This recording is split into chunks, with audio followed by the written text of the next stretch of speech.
Retornamos com a mesa de debates pela TVE Juiz de Fora.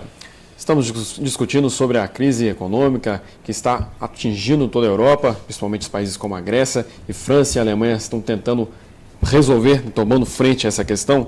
E, Rodrigo, uma das questões que tem se colocado, que tem acontecido muito durante essa crise, e a gente olha agora mais especialmente para os Estados Unidos, é a ocupação de Wall Street, né, as ruas rolando, sabe melhor, né, uma das principais ruas, o símbolo, né, do capitalismo financeiro americano e até mesmo mundial.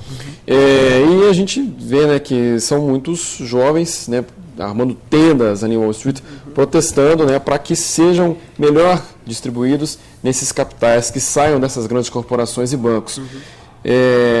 A minha pergunta é a seguinte, duas, aliás. Isso é digamos assim, um reflexo dessa onda, né, de manifestações que ocorreu no mundo árabe? E segundo, sempre se colocou que o jovem não sabe protestar atualmente. Essa é uma nova maneira, né, uma maneira de que o jovem ainda tem essa utopia de viver num mundo melhor e de, claro, saber protestar? Bem, são duas perguntas complexas, né? Se tem a ver relação ou não com as manifestações do mundo árabe, eu diria que tem. Sim, tem a ver, mas que é uma relação que tem que ser matizada, mediada por contextos distintos. Né? Não dá para simplesmente replicar o que ocorreu em um local em outro. Né? Mas sim, há uma relação. Até uma relação pelo fato de acontecerem no mesmo ano, né? E de uma motivar as outras. Né? Da mesma forma como tem relação também com as outras acampadas que estão acontecendo no mundo, né?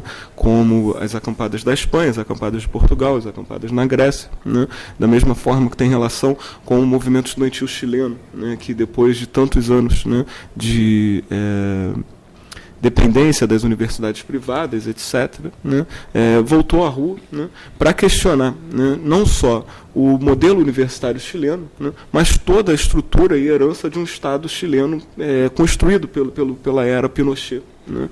Nesse sentido, né, a questão sobre se o jovem sabe participar ou não, né, ou sabe participar politicamente ou não,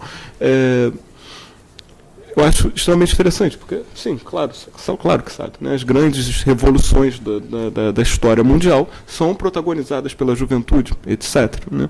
O que não estava ocorrendo era essa mobilização ativa da juventude. Né?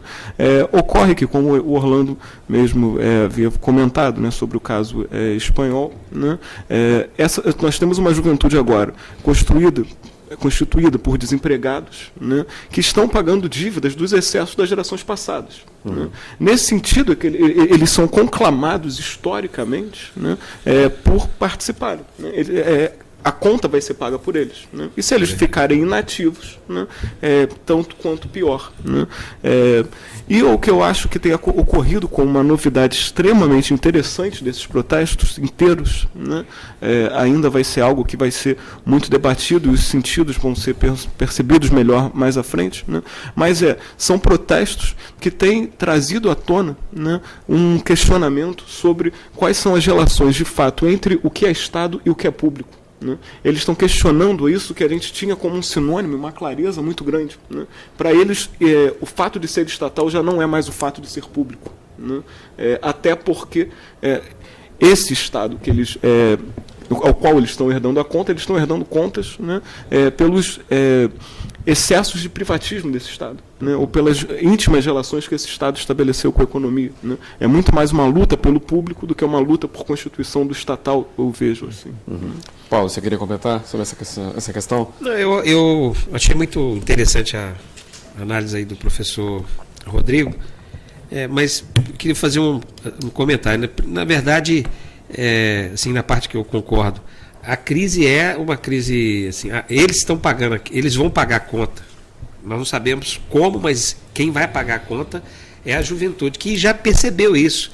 Quer dizer, logo depois que Sarkozy foi eleito, nós tivemos mobilizações muito intensas, descoordenadas, agressivas. Todo mundo deve lembrar, carros sendo incendiados na periferia de Paris. esse tipo de... E outros movimentos na própria Inglaterra, quer dizer, que se traduzem em torcida de time de futebol agressiva, se traduzem em raiva contra africano que está querendo, enfim, roubar emprego, né? Essa é a concepção deles, roubar emprego deles. Ou seja, todo mundo já percebeu que tem menos pão para ser distribuído na Europa.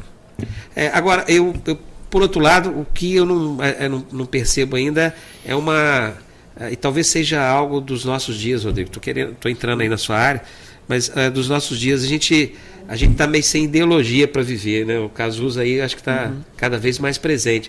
Isso passa até mesmo por invasões da reitoria da USP, que realmente, se você parar para analisar assim, mas concretamente tá bravo que a polícia tá dando mais segurança.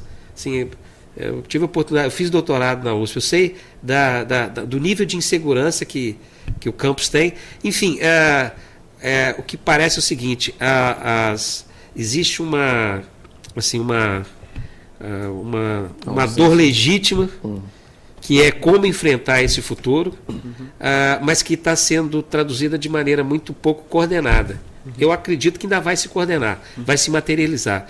Mas o que eu temo é surgir uma liderança perigosa nesse processo e conduzir toda essa insatisfação para canais não muito bons. O mundo já viveu experiências muito ruins em situações parecidas, e foi na Alemanha.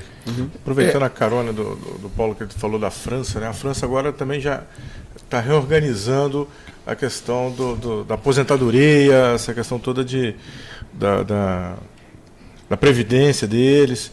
Como é que vocês veem essas reformas políticas na França? Acho que vai repercutir também em outros países, principalmente no Brasil, que também já está começando a criar um gargalo aí em termos de previdência. Eu passo a pergunta para o economista, que eu acho que ele é bem mais adequado do que eu. Eu acho que a minha geração não vai aposentar, e olha, espera aí daqui uns 10 ou 15 anos, não vai aposentar no que está previsto, eu não acredito.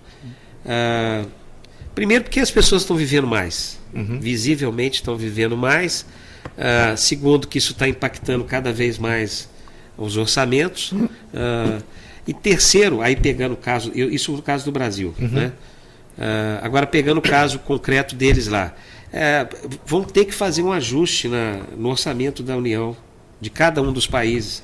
E como é que vão fazer? Bom, os alemães já estão meio bravos, porque eles aposentam com 67 anos.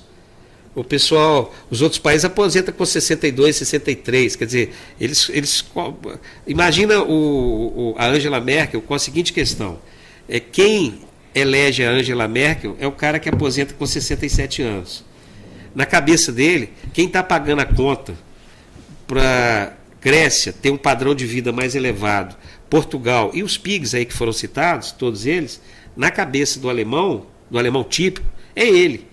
Quer dizer, se a Angela Merkel não vai para cima dos outros países e pede uma isonomia, daqui a pouquinho é ela que não aposenta, porque ela vai perder o cargo de primeira mandatária do país. Então, criar uma isonomia dentro da União Europeia em termos sociais é algo que vai ser muito complicado, muito doloroso. Por quê? Porque, ao mesmo tempo, você tem aí a juventude que está desempregada. Você já pensou? 40% da população jovem, foi o que o Orlando colocou, espanhola, não tem perspectiva, não tem emprego, vai trabalhar em quê? Pois é, mas, Paulo, eu, como provocador aqui, eu digo o seguinte: a minha impressão é que o problema é muito maior do que um problema econômico. Sim. Que nós nos iludimos de pensar o seguinte: olha, gente, resolve o problema econômico, todo mundo volta ao status quo ante. Eu acho que não. E para provar esse ponto, eu quero mostrar o seguinte: os participantes do Ocupar Wall Street, eles têm bem presente o problema. Eles dizem o seguinte: é um movimento pós-político, que procura ir além do fracasso dos partidos e dos fracassos econômicos. Ele reúne pessoas que acreditam poder mudar as coisas partindo da base. Eles não precisam do Wall Street ou de políticos para conseguir isso. E daí vem a inspiração, se você me permitir, com as revoltas no mundo árabe. Porque ninguém imaginava que aquele mundo árabe secular pudesse ser mudado. E eles mudaram. E a ideia de ocupar, e de não ser uma marcha que é transitória, veio da Tahrir Square, da Praça Tahrir, no Cairo. Agora, obviamente, a pergunta é como é que essas energias todas vão se traduzir numa força política. Agora, o grande problema, mais que o problema econômico, é um problema de representação. Você mesmo disse, a política, ela sempre foi a mediação entre o Estado e o público. Como é que vai ficar essa nova forma de representação que esse movimento quer? Isso é que é um problema. Sim. A gente pode tentar responder essa pergunta no nosso próximo bloco aqui no programa. Nós vamos para o último intervalo, voltamos já já.